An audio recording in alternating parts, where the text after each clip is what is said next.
Melbourne townhouses are being sold as security and turning into traps. Behind the fresh paint and polished brochures, buyers are walking into leaks, cracks, rotten frames, and repair bills that can destroy them. This is not bad luck. It is a broken product dressed up as safe.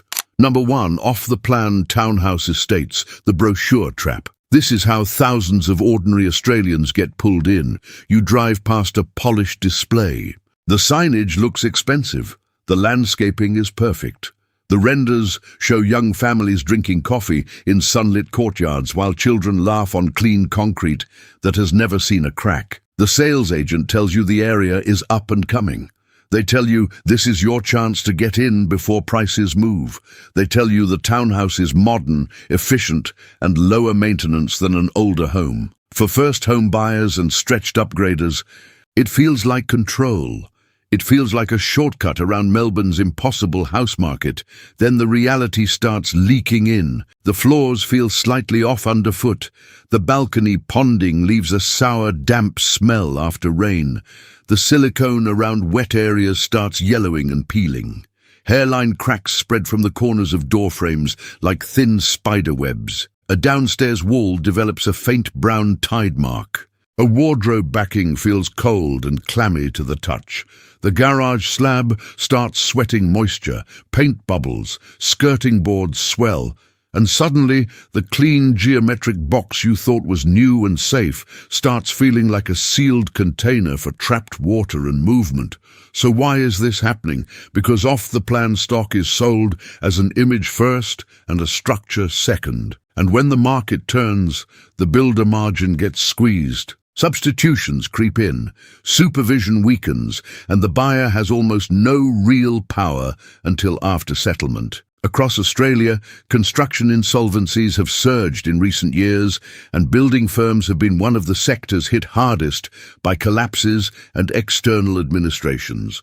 When Choice, consumer advocates, and major media investigations have looked at new build complaints, the same themes keep surfacing: waterproofing, cracking, drainage, poor finishes, and defect disputes that drag on while the owner carries the debt.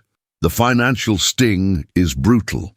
You might think you are buying a $650,000 stepping stone and saving money compared with a detached home. But one serious waterproofing failure, one balcony rebuild, one drainage correction, one legal dispute over defects, and you can be hit with bills from $10,000 to more than $100,000, depending on the scale of the failure and whether the builder is even still alive to chase. If resale buyers smell risk, your equity bleeds out before you even finish unpacking. The brochure promises lifestyle, simplicity, and capital growth. But the truth reveals a product sold on polished renders, while the structural risk sits buried behind plaster, membranes, and rushed timelines. Have you ever walked through a brand new townhouse and felt that something was just slightly off, even though it looked beautiful? Drop your experience in the comments right now and tell us exactly what you saw, because every detail helps other Australians spot the same trap before they sign. If this happened to you, comment the word yes, so the whole community can see how common this really is. And if you think the brochure trap is bad, number 2 is what happens when the company behind your townhouse disappears. Number 2, builders on the brink, the collapse trap. Most buyers never ask the question that actually matters, not what color the splashback is, not whether the island bench is stone, not whether the bathroom tiles run floor to ceiling. The real question is whether the builder is financially strong enough to still exist when the defects surface. And this is where the whole thing turns savage. You buy the townhouse. Settlement happens. The keys feel heavy and exciting in your hand. The place smells of fresh paint, new carpet, and adhesive. For a few weeks it feels like a win. Then the defects list starts. The front door swells and sticks in damp weather. Water sits against the rear wall after rain. A balcony joint opens, the shower base flexes, the garage floods in a storm. You email the builder, silence. You call the site supervisor, Gone. You check the company, administration, liquidation, collapse. Now what? This is not a fringe scenario. Construction company failures have been one of the defining stories of the Australian housing market in the last few years. Insolvency data has shown building and construction among the worst-hit industries nationwide. In Victoria, this matters even more because townhouse buyers often assume low-rise suburban product is safer than apartment towers. Safer than what? Safer than whom? If the builder is dead, your practical protection can shrink fast and your defect battle becomes slow, technical, expensive, and emotionally corrosive. Why does no one talk about this clearly enough? Because the sales machine depends on confidence. It depends on momentum. It depends on buyers focusing on finishes and stamp duty and grants and furniture placement, not on balance sheets, subcontractor disputes, unpaid creditors, insurance gaps, and whether the company behind the smiling logo is structurally weak.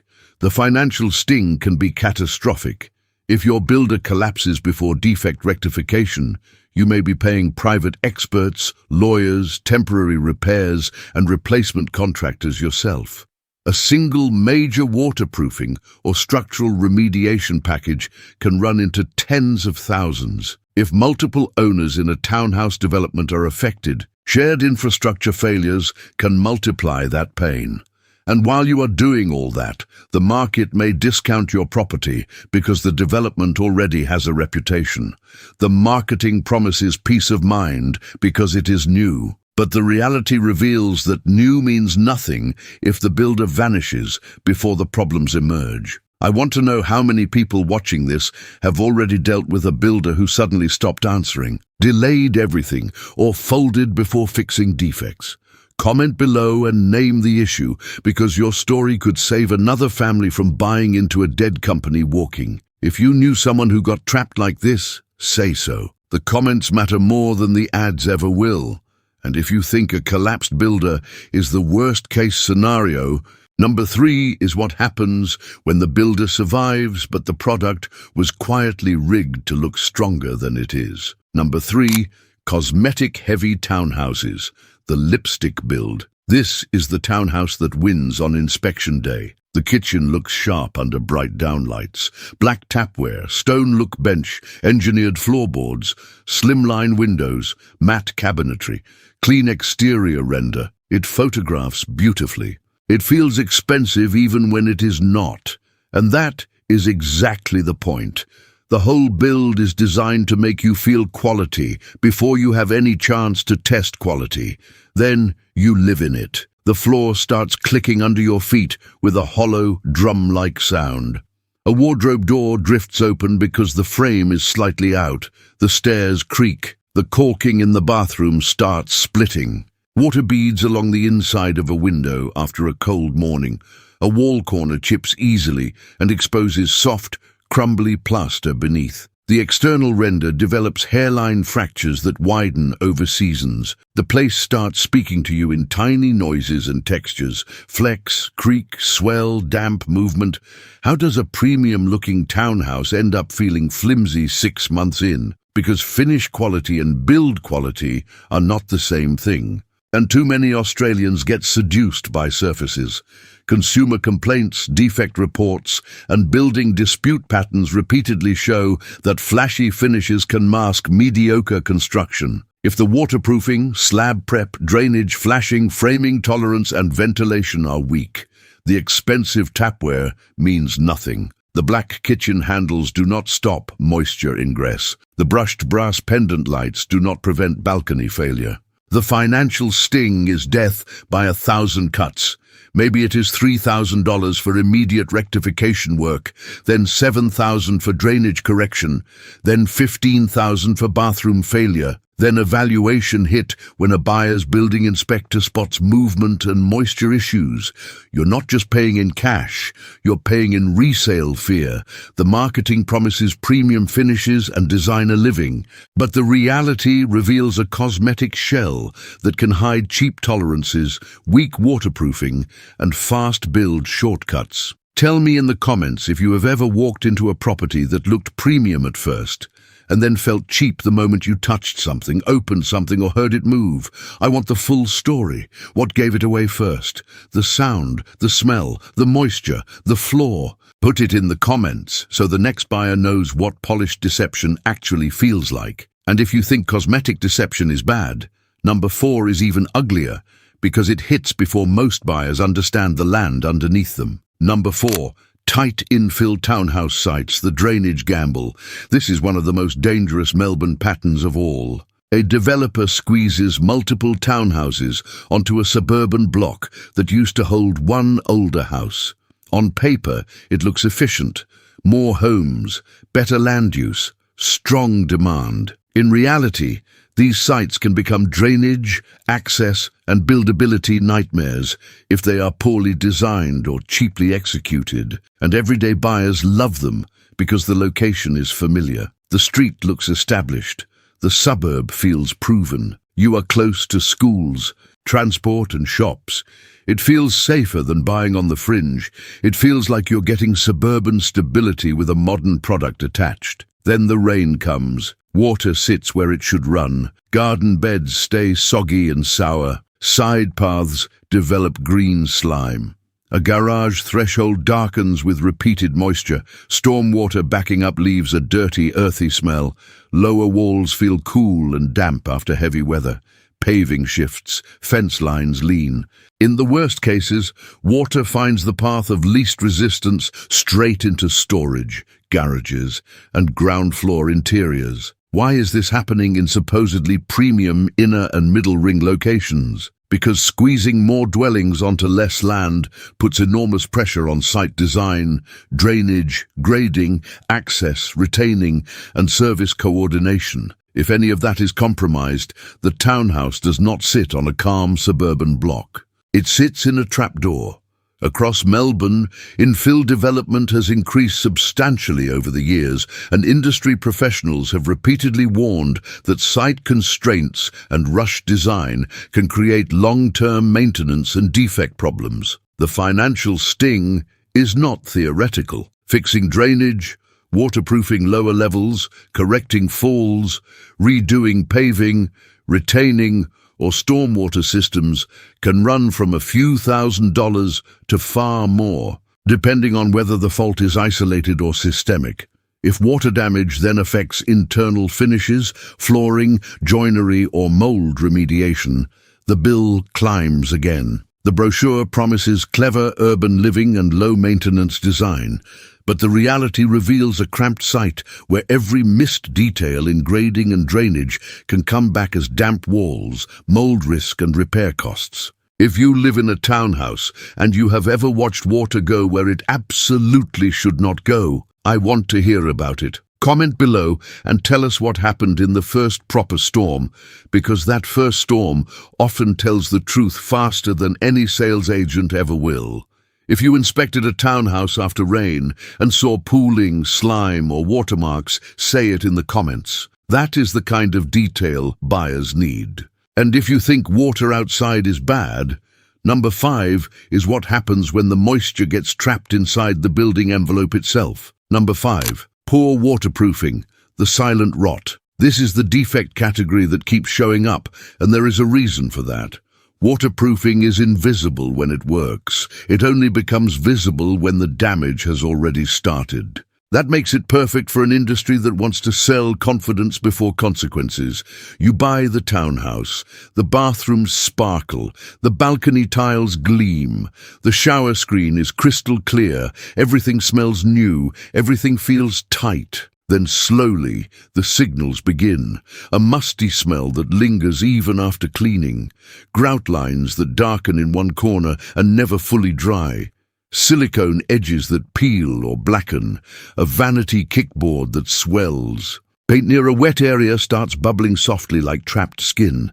A downstairs ceiling under a bathroom develops a faint yellow bloom. Timber skirting goes furry at the edge. A balcony door track never seems to dry properly. Why does no one talk about this with the seriousness it deserves? Because waterproofing failure does not always explode immediately. It creeps. It spreads quietly behind tiles, under trays, through junctions. around penetrations and into framing. By the time you can smell it, see it or feel it, the damage can already be substantial. Across Australia, waterproofing has consistently been identified as one of the most common and costly defect areas in residential construction. The financial sting can be savage. A small bathroom remediation can hit several $1,000s. A full bathroom strip-out, balcony rebuild, or multi-area moisture rectification can push far higher. If timber framing, cabinetry, insulation, ceilings or flooring are affected, the bill balloons. If mold becomes part of the picture, now you are not just talking about money, you are talking about health and habitability. The marketing promises fresh, clean, low-maintenance living. But the truth reveals that one hidden waterproofing failure can turn a beautiful townhouse into a damp, mold-prone repair site. I want every person watching who has ever smelled that damp, stale, impossible-to-clean moisture smell in a supposedly new home to say so in the comments. What was the first clue? Was it the bathroom, the balcony, the downstairs ceiling? Tell us, because these stories expose the pattern better than glossy advertising ever could. Do you see the pattern here? Every single one of these townhouse traps runs on the same mechanism. Sell the image early, hide the risk in the structure, compress the margin, push the timeline, leave the buyer to discover the truth after settlement when emotion is high, leverage is low, and repairs are now your problem. This is not a series of isolated bad luck stories. It is what happens when housing is treated like a fast-moving product instead of a durable shelter. But you do not have to keep losing money. Now let us talk about the Melbourne Townhouse moves that are actually worth your time. Option 1 is the forensic pre-purchase path. This is not a brand, it is a method, and it is structurally different from blind trust because it forces evidence into the process before you commit. Instead of relying on the agent, the brochure, or the polished smell of a new build, you bring in an independent building inspector with defect experience and, where needed, a second specialist for drainage, moisture, or structural concerns. The sensory proof point is simple. A good inspector does not get distracted by the shine. They kneel. They check junctions. They look for uneven falls, moisture staining, swollen skirtings, cracking patterns, damp smells, loose tiles, balcony drainage, and movement around openings. They feel the house instead of admiring it. The practical instruction is immediate. Before you sign anything serious, book an independent inspection and ask one blunt question in writing. What would stop you or make you renegotiate if this were your money? Option 2 is establish townhouse stock with a boring history. Boring is good here. Boring means the property has already gone through seasons, storms, movement, and real use. If something was going to crack badly, leak badly, pool badly, or fail loudly, there is a better chance it has shown itself already. That does not make an older townhouse automatically safe. It makes it testable in a way that a fresh settlement property is not. The sensory proof point is that age tells the truth. You can inspect after rain. You can look for repeated patching.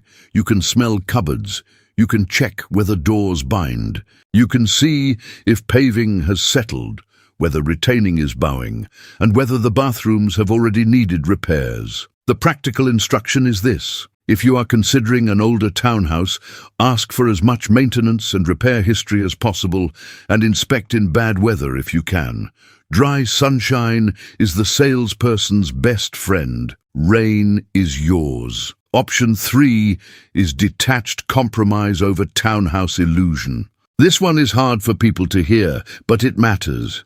In some Melbourne budgets, the smarter move is not to force yourself into a shiny townhouse in a pressured market just to feel like you bought modern. Sometimes the better move is an older detached home further out, or a less cosmetically impressive property with simpler construction and clearer land ownership. The sensory proof point is that simpler housing often tells a cleaner story. Fewer shared walls, fewer stacked wet areas, fewer awkward site gymnastics, less hidden complexity behind a designer facade, more direct visibility of what is actually yours and what can go wrong. The practical instruction is immediate. Before locking yourself into a townhouse because it looks current, compare it against older detached options in less fashionable pockets and ask which one gives you fewer structural unknowns per dollar spent. Now let us call this what it really is.